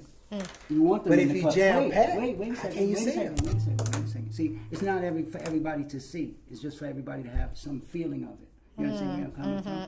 So we're gonna do Jay-Z and then we're gonna do Drake, right? Drake was $150,000 to come stand inside the club. Do you know how much that costs to get that back? You know what you have to do to get that back, on top of all of the other expenses that you have to add on to that to execute this night at a high level? That means that if it's regularly 30 security, we got to do 60. And that's $150 per person by 60 people. Let's just add that up. Add up the radio spend, because you want to put it everywhere so everybody hears it, so you got the greatest chance of making your money back. The question becomes is, would you rather us not do it and you don't get to see them? Yeah. Because the people who like you, and the people who are industry VIPs and stuff, you get to be up there on the stage. You get to be right by where. Yeah, but I'm playing devil advocate, and I understand. And I'm talking from a different as a consumer. I'm just wondering, like, would I rather spend $300, $400, $500 just to be in the club, to say I was in the club where Jay-Z was at? Yeah. Or would I rather pay $20 and had a damn good time because I was able to party. I was able to have a good time. We drinking, we laughing. The DJ is going in on the music like he rocking it. And I have a good time. You got to put age in that. I got an answer for this. You want the answer? All right, so let's go with this. I want to hear what you have to say. Here's this. Prior to 2003, every party we did, the host, the people, everybody partied. Nobody came to sit there and watch them. Nobody came for that. They didn't even come for that. They came to have a good time. Hey, I hear y'all party in the ATL. I came to party. So what? Everybody is partying. But once again, times change, and then what made that change happen? Because younger people didn't listen. Listen, younger people got older. Yeah. Right. So we were young and we got older. See, you know the picture that we never really think about is, okay, if you weren't born by a certain time, you wouldn't have never seen what a good party looked like. Right. So those people who came in the mid 2000s, they never saw what a good party looked like. So that's what a good party looks like. Okay, cool. Then for me, that's a good party. Yeah. Mm-hmm. So if they hadn't seen this over here, how can they judge to say it's not good? You can judge because you know what a good party was. Yeah. Because a good party was, guess what? All the things they do right now, except for we had fun. Yeah. I don't care. Listen, I'm gonna come. Yeah, I want to look fly. I want to do all of those things, but I didn't come here to sit down. Right. Yeah. Listen, we used to come to the club, get to the club. Even if we had a little section or something, you'd be like, "Yo, I'm gonna take this bottle. I'm out. I'm gonna catch Shorty over there, and I'm in the corner. Yeah. I'm not sitting here with you for 3 hours. I'm over there. By the time I come back, we won. Yeah, what y'all doing? But now it's showing off to each other. Yeah. That's all it is. And so it even costs more money now. I don't even know how some people afford it. Yeah. Back when in the 90s, a pair of sneakers was, you didn't have to have Gucci sneakers. Everybody, and even if you just had one pair, it was cool. One. Yeah. Maybe two. Now you gotta have a closet full of $500 and up sneakers. And shoes. How you keep up with that? It's what you said, to show off to other people. And so guess what? So now you're doing all of that, and whatever it is you're doing to make money, because you're not doing no checks and balances. If you could keep going to the store and buying it, and then we get hit with Corona and everything freezes. Now we gotta do checks and balances. You be like, oh shit, nigga, I'm about 33,000 in the hole. Mm-hmm. What the fuck I'm gonna do? Because sell them Gucci's. You were doing to impress people. You weren't doing it because you wanted to have a good time or anything. But I ain't mad at them because they're going by where the picture they learned from. We see a different picture. I tell my daughter, we were by a fire hydrant. I said, shit, when I was a kid, we used to drink water out of that. Yeah. She's like, oh, God, Dad, that's nasty. I would never do that. How old is your daughter? 15.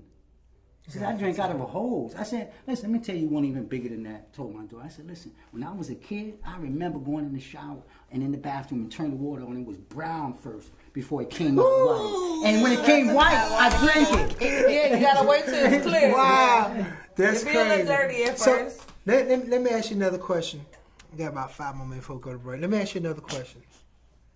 How, being a promoter, and I know this is like, well, I'm gonna see if you just say it.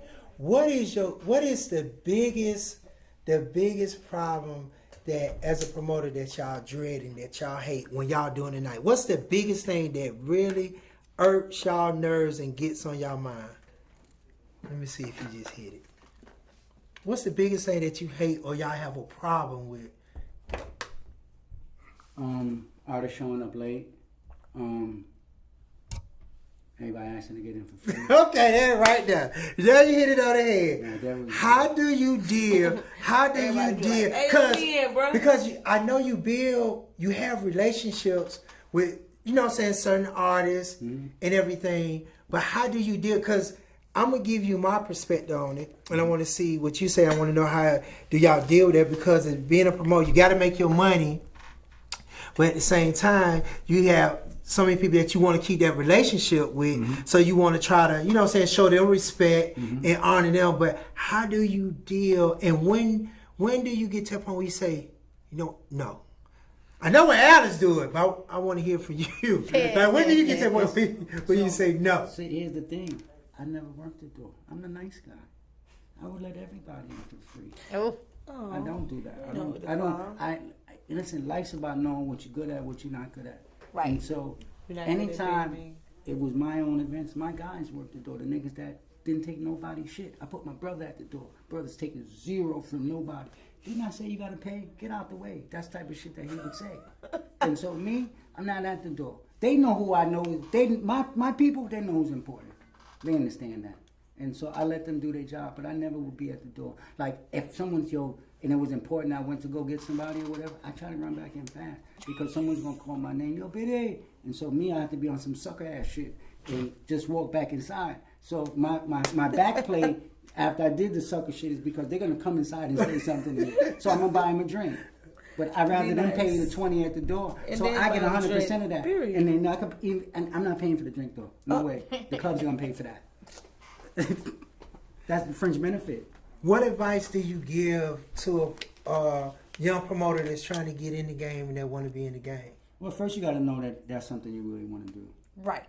Is that what you really want to do? Tell me why you want to do it. It's a lot of work to be a promoter. It is. And today, like, if you ask me today, if I would start today, would I be a promoter? No way. No. Promoters don't make money.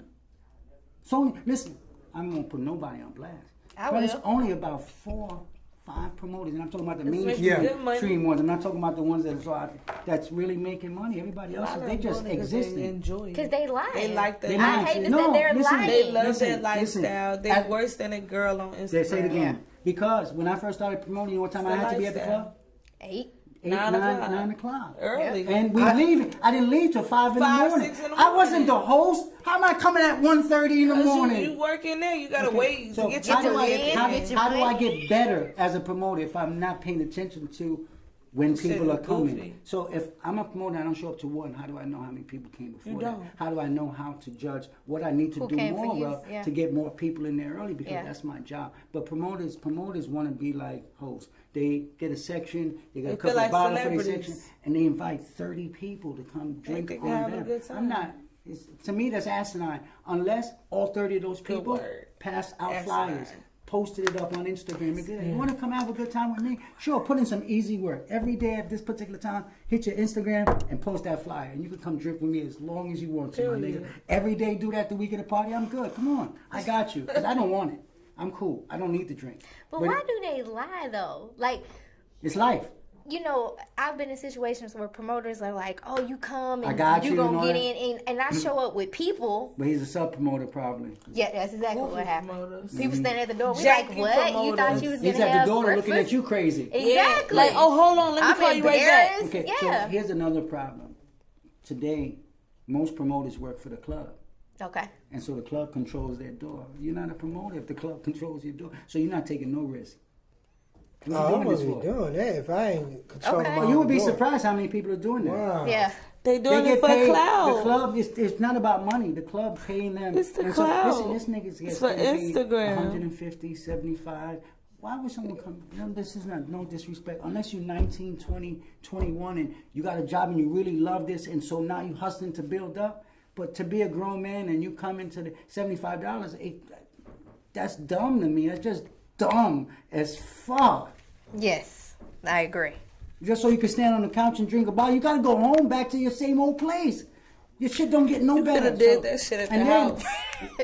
Right. And then what it does, it leads niggas to go and doing stuff that they want. So now they go to the flea market and they buying the fake sneakers. And it's like, if you love yourself, you don't gotta do none of that. And you know what the illest part of all of this is? At the end of the day, men think we're doing it for the women, and women just looking for men with confidence. Period. Nigga can have on a white t-shirt, pair of jeans, and some sneakers. If his confidence is on 100, let's go. Get some good cologne. There you go. But once again, but it don't cost much to get some cologne, to get a nice little lineup. You don't gotta go spend $2,000. Lineup, cologne.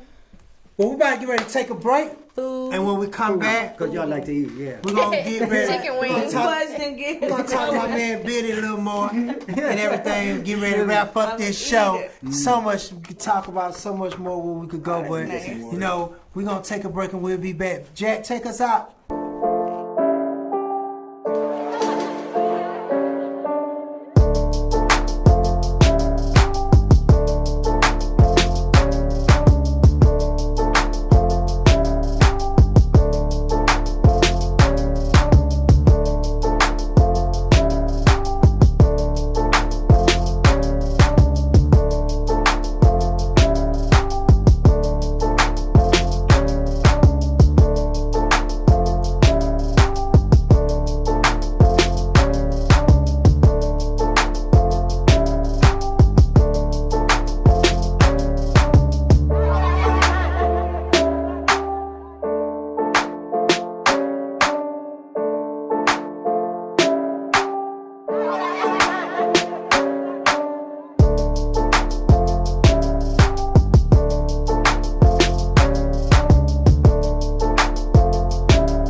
as a promoter deal, and do you feel somewhat responsible when you have the incidents that happens at the club as far as someone getting shot or someone getting hurt or any of the bad things that goes on, the fighting and stuff that be going on in the club? Like, do y'all ever think about that as promoters and be like, you know what? It's important because it's if the people fight in the club or shot, if someone get hurt, that means the club is going to get sued. That means it's going to affect our relationship with the club owner and things of that nature. So I've always tried to pride myself on trying my best to avoid that. I'm always making sure that the people who work here, I don't care who he is, make sure you check that nigga. Everybody needs to get checked. I don't care if somebody gets into a fight, but worst case scenario, I don't want nobody to get shot in the club. And people have been shot in the club. And that shit is not a good thing. That's a huge problem. I wish that people, especially us black people, that we realize that we just hurting each other when we do things of that nature and we make choices like that. If we provided something for us, we should treat it in the manner that we want to see it here because it's us. But I guess mentally we haven't gotten to that point yet. Who's been the most difficult artist that you have to deal with? Jeezy. Really? I can see that. Jeezy's difficult. I can see that. Kanye West was difficult the first time. Let me tell you Kanye West story. So I happened to know Don C prior to them having a deal and all of those things. So when they started popping, I reached out to Don C. I was like, yo, I want to book you to come down for a party. Boom. He said, that's no problem.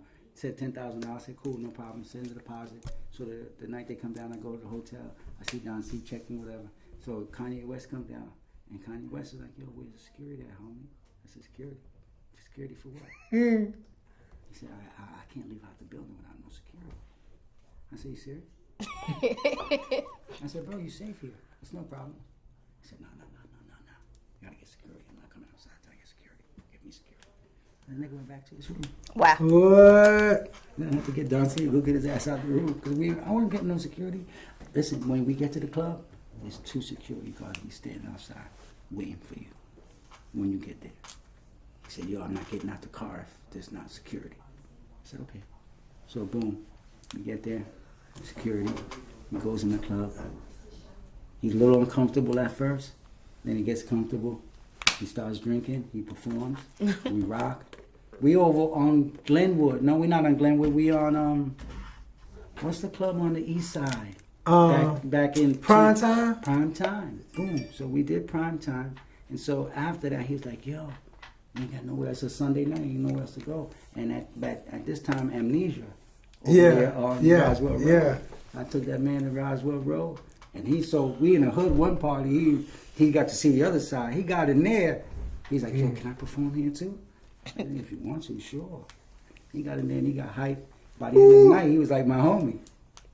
But now Jeezy's difficult because he just on some other shit. Really? I didn't do that. Did you see me touch a thing? Really, Mom? Hey, Jack, stop it! Johnny, see your rolled out for her? Oh my God! I'm just out of it. Who has thrown the dopest show of a performer that you would like? Who has had the dopest performance to you? Like who threw the dopest show? Impromptu in the club? Yeah, being in the club. I might have to say Jeezy. Jeezy? Out of all the artists, the most difficult. When you talk with Jeezy, one night Jeezy did like 15 songs back to back. No questions asked. Just like most people, you're gonna get 2 or 3. So Future's done some ill shit, and Drake has done some shit, but it's only been like 3 or 4 songs. Jeezy was going back to back like we was at the arena, 15 deep, velvet room packed front to back. I remember the nights now seeing it. When you think about the monumental moment of the movement that came through when he came through, and that one mixtape that led to the album. After the album dropped, it gave him so much music to be able to perform. I remember the DJ could be in the club and he could play a Jeezy set for an hour. Straight, back to back, no questions asked. Jeezy was on fire for a minute, man. Yeah. Okay. In my mind, but no, let me not say that. I might get myself smacked. What you gonna say? What was you gonna say? I was gonna give Jeezy a lot of credit, but I can't take nothing away from Future because he's an animal. Yeah, Future has some dope stuff. He was a great artist. Yeah. So, how do you feel now with this whole new wave? Like, what are your thoughts on the Tekashi 6ix9ine? I'm just curious. Well, I come from a place where you don't tell, and it's not a drug dealer thing. It's not a hustler thing. My father used to tell me, if you and your brother get in trouble, you never tell.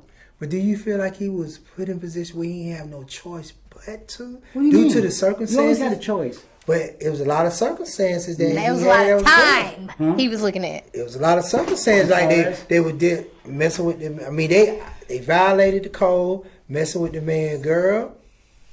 Also, they tried to frame him himself. Mm-hmm. I mean, okay, so but then he comes out and he becomes the same person that he was, and you're saying that that's dope? No, I'm not. I'm just once again. I'm just talking. I'm just saying so what I'm saying is if he came and he turned left, then yeah, I'm not going to say I respect it, but I get it. But to come and then to jump right back talking all the shit like you was, then no. Yeah. You didn't learn anything. You didn't learn nothing. I feel like it was a slap in the face. If you know that you finna be facing about 2 or so years, you gonna take that time? Wait. So let's ask the question first. Let's ask a better question because I don't think that's the fair question. Did you not know the circumstances of what you was dealing with before you dealt with them? Period. You knew. Yeah. Everybody that sells drugs or is in the middle of a situation, people go to jail, people die, all kinds of shit. So, you one of those kinds. Oh, I get it. Conveniently, this ain't for you. Now you're going to tell. But when it was going, I can show you pictures for days when we rocking and it's this to ever. My niggas to the death. Da-da-da-da-da-da-da-da. What happened to those words? Mm-hmm. What happened to that? I know niggas is in jail for years, 20, 30, 40, yeah, I 50. At that time. That's standing strong. But their people was loyal to them as well as them being loyal to them. But that wasn't was that his people? I mean, he thought they were. They thought. Wait. So we need to define people. Yeah. People is you my man before money. Any situation, like for example, right? If we met on business, it's gonna be very hard for me to say that you my man because we met on opportunity. We didn't meet, or we just hanging and we like-minded. Yeah. But because when we meet on business, that means that at any point one of us could say, "Bro, this was just business." But when we friends and we came from the stoop, nigga, we was friends. We didn't have nothing. I had 5 cents. You got 2 of them. We bought a piece of gum. I split it. That's my man. Period. You can't tell me I paid you $50,000. You're not my man. We did a business situation. And I think people use words, and today everything is just all combobulated and mixed up. So if you want to give some blame, let's give some blame to the niggas who put Tekashi 6ix9ine on them dumbasses. Because no disrespect to them neither. But fellas, if you got a talent that's bringing you money, the first thing we're going to do is make sure that the talent is period. We're not mixing him in any of that nonsense. I remember Jim Jones said this. That's my motherfucking nigga too. Jim Jones, I was watching a YouTube, and it went back to when them niggas first got on.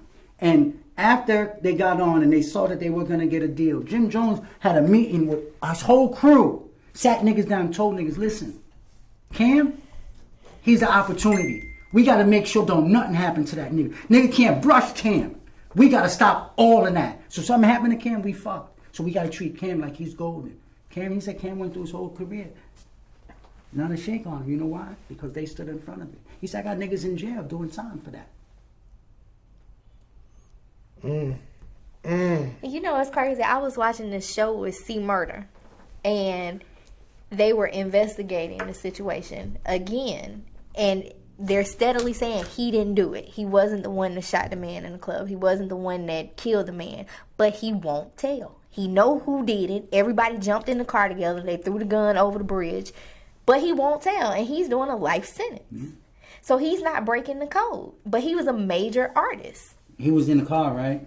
He was in the car. There, right? Yeah. Can't tell. You knew what was going on. It's like we used to play this game called Run, Catch, and Kill when we was kids. I don't know if you guys know about it. And we would play against another block. And so it's their block against our block. So first team gets 20 minutes to go high, wherever the fuck you want to go high. But boy, if they catch you. If they catch you, anything is possible. So I remember my man getting caught. And I wasn't far away from him. He could have said, yo, Biddy, come out. They got us. No, he took his beating but that's just the way it goes. Right? But here's what I do know. If I take the beating and everything, I know you got my back. And if I go to jail, if you're my friend, I know you got your back. So you got to always be able to identify who's your friends. Most people don't even know who their friends are. It's just a bunch of people. I see people, you see them, if I see you enough, they say, that's my man. How the fuck you said that? First of all, you can't even be my friend unless I've been to your crib. I talked to your mama, or I met your mama. I know your mama. I gotta know your whole name. There's niggas that they don't even know their real name. Right. How could that be your man? You're right. Nigga can't call it, be like, yo, what's his name? I don't know. Call him Bo. Okay, Bo, that's your man. Yeah. So, coming up in the game, going through all these years, doing all these big parties, meeting all these dope artists, building all these great relationships, you're making all this money. Has it been anybody that you have worked with or that's been in your circle that have betrayed you? That has betrayed you? Oh, Jesus, Lord. Of course, yeah. Oh, God, Lord. Oh, God, Lord. John, So, God, Lord. you know what, Johnny? So, I'm going to go back again. One, I was raised by my mother, right? And I'm my mother's son.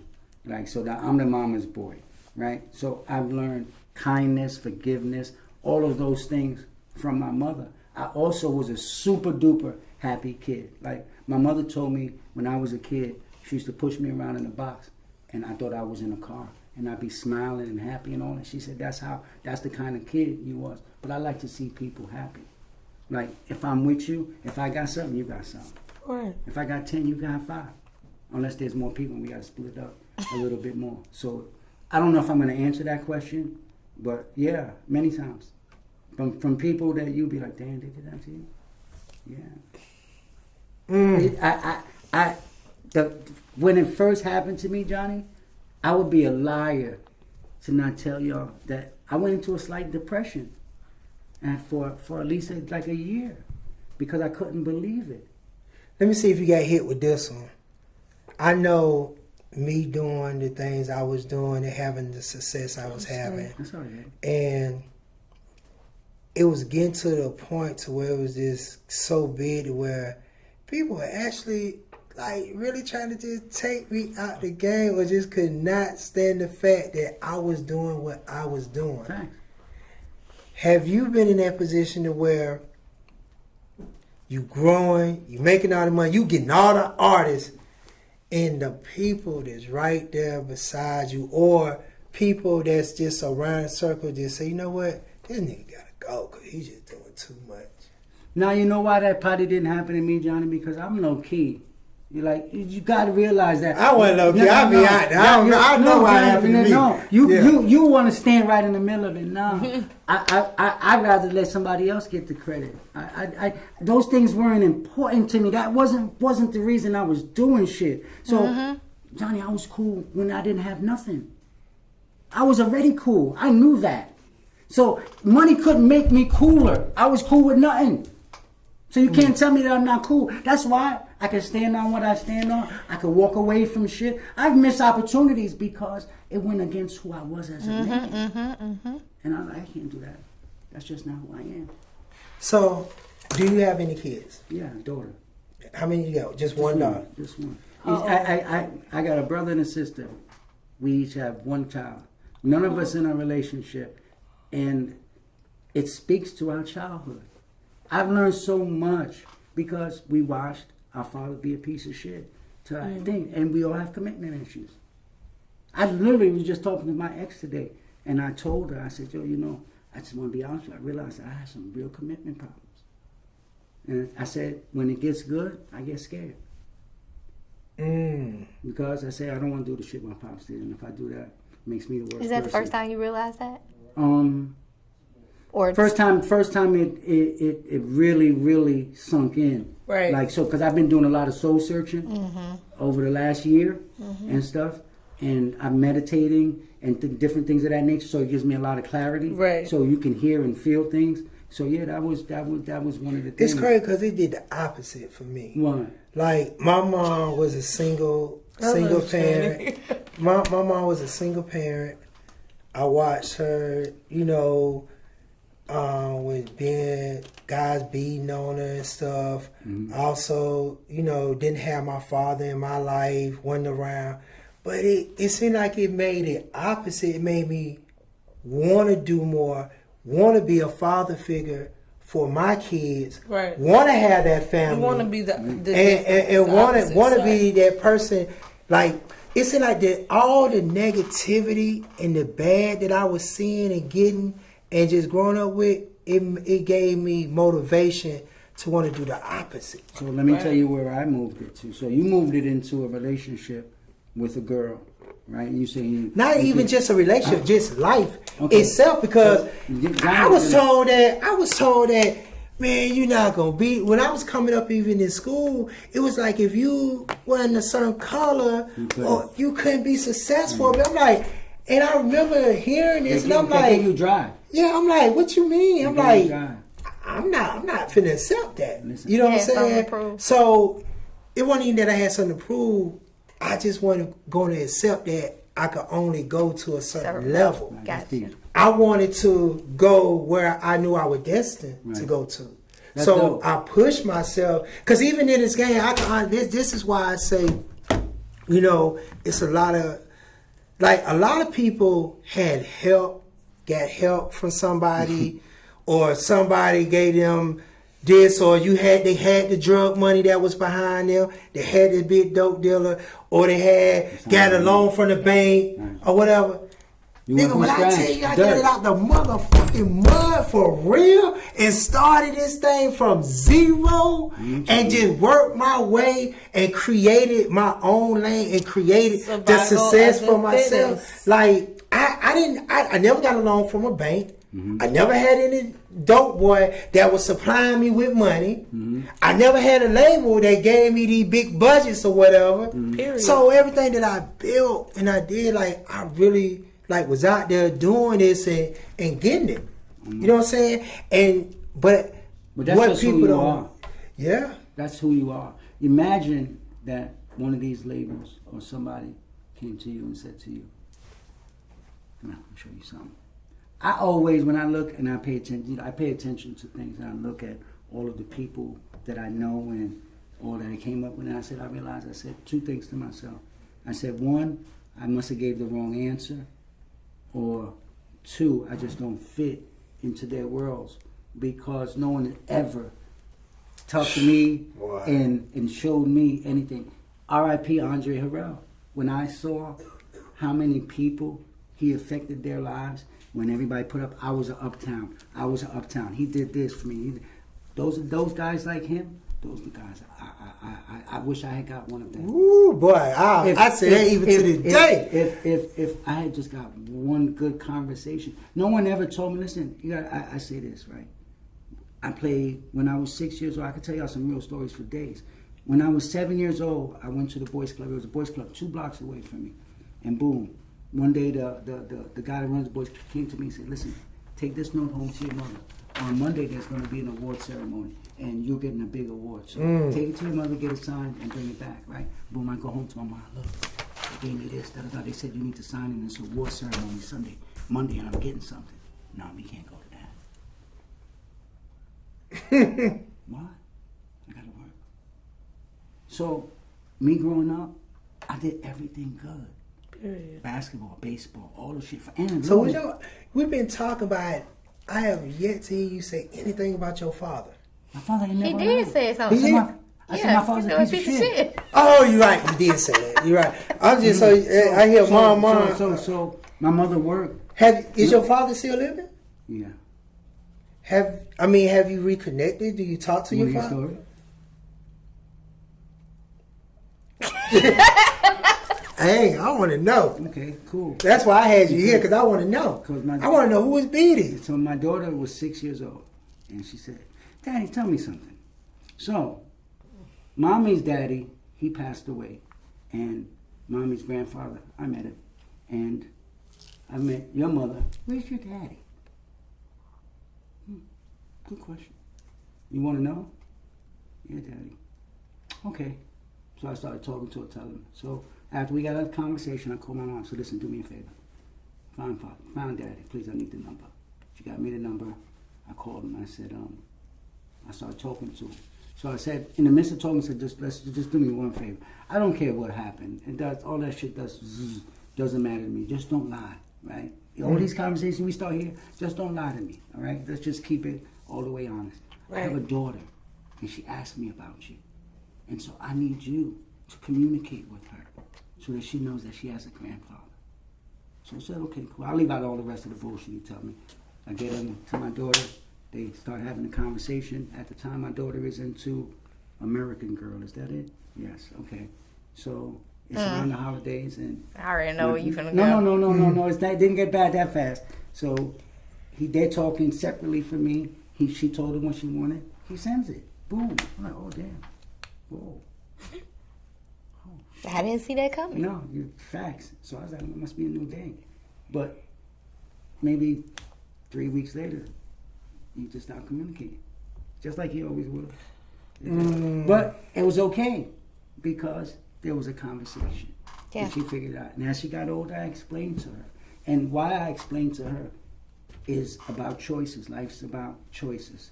And every choice that you make takes you a certain direction. And sometimes it'll take you in a direction, it'll take you a long time to come back from it. So when you have something you don't understand, come to Daddy. Just ask me. I don't care what it is. I don't give a fuck what it is. I told my daughter this real shit. I said, the day that you think that you want to go have a drink, come have a drink with me first. The day that you think you want to go smoke some weed, come smoke with me first so I can explain it to you, show it to you, help you to understand it. I know it's a 90% chance you're going to do it. But I want you to understand that the people out there, that if you go do it with them and you don't know what you're doing, it could lead you down to a decision that I can't fix. Yeah. I can only fix a certain amount of things. That's why you got to come to me. I ain't going to judge you. I told my daughter I'm in the jail, this, that. Ain't nothing in my life my daughter don't know about. I grew up, my parents, I hid everything. It should be like that. So have Biddy, do you feel like you have reached your peak? No, I haven't even accomplished what I want to accomplish. Wow. I made money. I made money, but I didn't know no better. If I had somebody to guide me and tell me some things, I could have did things differently. But I didn't have anybody to show me. I started making money. I was like, oh shit, nigga. I remember one day I was saving money, right? And so my best friend, he had access to my account. I trust nigga with my life. And I wish he would have never told me. He's like, yo, you got $250,000 in the bank. I said, for real? He said, you don't check the bank? I said, no. I never look at the bank. I know it's money there. And they told me that, and then that fucked me up. Because then I went and started spending it. And then the dopamine and the endorphins that come from spending the cheap. Yo, that's nice. You can't tell a nigga that. He want more. Yo, let me get another one of those, please. I want to keep hearing that. Yeah. And then, you get lost. So, I've been lost several times in the game. But I've learned that, and I realized that it's not hard for me to make money. So then that's not the issue. Is what am I here for? What am I supposed to be doing? Yeah. Then when I realized that, so I decided that the most important thing next to my family for me was helping kids that like me, that didn't have nobody to show them shit. I had no idea where the fuck was going. So the last 8 years, I've had a Each One Teach One Foundation where I mentored 50 kids. Wow. 30 kids from the Boys Club. I was going to ask you that. Because I never knew that. Because I don't publish. I don't do it for. I don't do it for publicity. I really do it because I care about the kids. And so I started it. And what's crazy is the year I started it, my money was fucked up. And so I started it, and I took the 30 kids, and I invited them to a club. And I had a barber. I had 4 barbers. I had food, but I had a room double the size of this, and in the room all the way around, clothes, sneakers, jackets, all kinds of shit. And I started the first year just getting stuff from all my friends. Right. I got a lot of stuff I need to give away. And giving it to the kids, and then the next year I started taking the kids to stuff like basketball games and showing them little things. Then the next year I started doing resumes and showed them how to do that and applying for a job and opening a bank account. And then my money got right again, and I started giving scholarships. So I've given 5 kids. Wow. I've given 5 kids $1,500 to $2,500 in scholarship money to buy books because of that $50 that I was getting a month. Yeah. So here's money. Only thing you have to do is you have to show me that you're taking care of your books and everything first. Everything else after that, you do whatever you need to do. And so that's something been super cool for me. Wow. That's why you've been blessed, because you keep helping others. Sowing your seed. Sowing your seed. Yeah, I take it. I'll take that. It's good to see the kids. So some of the kids, I've watched them grow for 8 years. And to watch a kid go, and this one kid came up and brought tears to my eyes. He came up and I was like, damn, niggas, you look fresh. And he started talking and he said, I've just been watching you this whole time. That be freaking me out when I be having people hit me on my DM or they'll email me or they'll text. They be like, man, you just don't know how long I've been watching or studying you. And I'm like, huh? But you be in denial, though. You are in denial that you are because nobody wants to. Nobody, I don't think. I don't be looking at it like that because I be so caught up and so into what I do. Yeah. And I think that's why I have been so successful and still here because I'm humble more than what people realize and think. Because you're just putting on to put on for the show. You got to give them a little show. But remember that conversation we had when we was talking about the show and stuff, and I was like, Johnny, this is such and such. She was like, nah, I don't think that. And then a couple of weeks later, you like, Mo, you ain't gonna believe this. Yeah. That's because people are watching even when you think they're not watching. And you may have some that'll talk shit first. Why are you doing it like that? I don't think you should. I don't like it like that. And then they turn around and do it. Yeah. So, they're intrigued. One of my young homies that I help train them and develop them. I like to help get people where they need to be going so they can go take off. Right. And so I do that I've done it for a lot of people. I won't say it's name, but a lot of people. And a lot of people. If you really wanted it, I had a key to open the door. I opened it. It didn't matter. And my homie came to my house or whatever. And we was talking about something. So the whole time we talking, I'm writing notes and shit like that. And today I'm on the phone with him. And he's like, yo, bro, check this out. I got some new notebooks and shit. I've been taking notes every day. My wife's asking me, what am I doing? And I just want to tell you that I was watching you when I was at your crib. And you was talking. And while we talking, you just steady taking notes. And I asked you, what you taking down? And you said, taking notes so that you can figure out and do all of this. So he said, I decided to start taking notes. I write everything down, Johnny. I have a box, right, that is about this high, right? And you don't have anything but books in it that I've written in over the last 15 years. And what are you turning those into? What are you going to turn them into? I don't know. I'm writing a book. I'm actually wrote a book. It's being edited right now. And then I wrote another one that when she finishes that one, she has to edit that. So my first book is just about nightlife. That was easy just to get me warmed up. But my second book is called Life Before Lifestyle. Because a lot of us create our lifestyles before we create our lives. And then it's so hard. It's so hard to fix your life after you started a lifestyle. And that brings me to our thought for today, which is everybody wants to fly like a butterfly, but don't want to crawl like a caterpillar. I'm going to say that again. Everybody wants to fly like a butterfly, but don't want to crawl like a caterpillar. You know, the most important stage in that is the cocoon, though. Have y'all ever heard that? Because when you're in the cocoon, that's when you're encaged, you're in solitude, you have time to think. And that's how you come out to be the beautiful butterfly. You have found yourself. Shut up. Here goes Jack. Listen, jail's not a bad place if you got your mind right. It's a great place that slows everything down, that you can start thinking clearly. The problem with what's going on is we don't slow anything down. That's why this happening, I pray for all the people that have been hit and died and all that. But in my mind, this is the greatest thing that could have happened for us. Because we through this? What we going through? Yeah, because we needed a reset button, bro.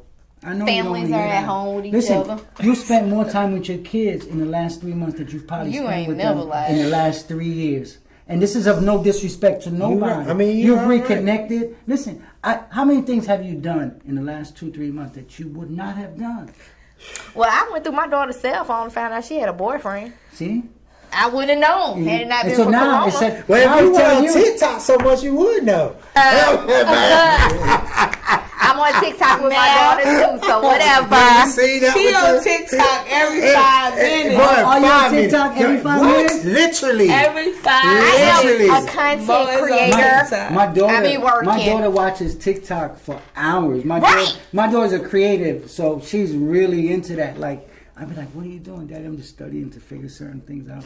And you know how you write stuff down? She's probably looking at the analytics. She's trying to figure out what time people watching her. But we talking about your ass. Yeah. I am in media. That's what they call it. I am in media. I am a content creator. I got to be on all the platforms. That's crazy. TikTok is a big platform now. Thank you. People selling come on. Well, you need. Mommy making me bust out. I'm talking about you will wake up. What's she doing? Let me see a TikTok. Well, I mean, her TikTok. We're going to show you stuff. Because her TikTok. This girl has done every TikTok it is, boy. I think she's looking for something. She makes me watch it. Hell no, I don't know them dances. Them dances She makes me watch it all the time. Them dances but all that said, we had a great show. Yep. It's been wonderful talking. You're being hungry. I know you're about to say that. It's been wonderful talking with you. I'm gonna have to do a part 2. You know, with Very you, Biddy. I have to do a part 2 with you because see a lot of things I wanted to touch on that we didn't get a chance to touch on. So we're gonna definitely have to do a part 2. I'm with that. You know, I like to talk when I can talk with people that are like-minded to some extent and are positive. I love positivity. Yes. And I hate bullshit. And I hate people who make up shit just to say shit. Exactly. I just like the new promoters. Sorry, I couldn't. You don't like those. I'd rather you tell me some shit that you don't like about me than you say some shit just to be I got one last question to ask you, and then we're going to end it on this note. Okay. What do you, how do, because I know you here to talk it's going to be a question within a question. When somebody say, man, we ain't with all that. You are OG. Y'all, you old school now. It's a new way. We the new people. We the new status, and you know what I'm saying, that's doing it now. We don't do it like how y'all used to do it. OG, we doing it like this now. I'm cool with that, homie, but I'm still here. It's not like when you push me out, then you could really say that, but you ain't really pushed me out, and you keep calling me for information. So as long as you need my help, I'm still here. Say it again. As long as you need my help, I'm still here. How you feel about these people making this booking? It's you know still got to resort back. When I first became OG, it bothered me a little bit because I realized that I was older. However, when I realized that me becoming an OG like this meant that I earned my stripes. Right. Yeah, you're right. I earned my stripes. So guess what? I have the right to say what the fuck I want to say. Because the shit you doing and able to do is because I did it. Because I set up the tone for you to go do that. So now, young boy, go take that. Hey! Period, little boy. Well, there it is. Y'all have heard it from the man himself, Mr. Biddy Barnes, who have opened the doors and paved the way for a lot of y'all young promoters who just think y'all. Not just promoters. Okay. DJs. Every DJ. All y'all independent contractors. 2005 came through me. DJ, shout out to my man DJ Sense. He always makes sure I get my flowers. DJ Sense always Period. You give your flowers while you're here. You, man, right now. You open the door for all of us. There was a time that niggas was fucking with the DJ Sense play my music. Yeah. When nobody was fucking with it. But, you know, it's the game. Well, there it is. We have had another great show. Jack actually let us go over. A little time. I'm shocked. He finna push the Always button. I thought he was gonna be putting something y'all out. He got the finger on the trigger. He about to push the button right now. If I would have known he was gonna be something else, but I would have kept going.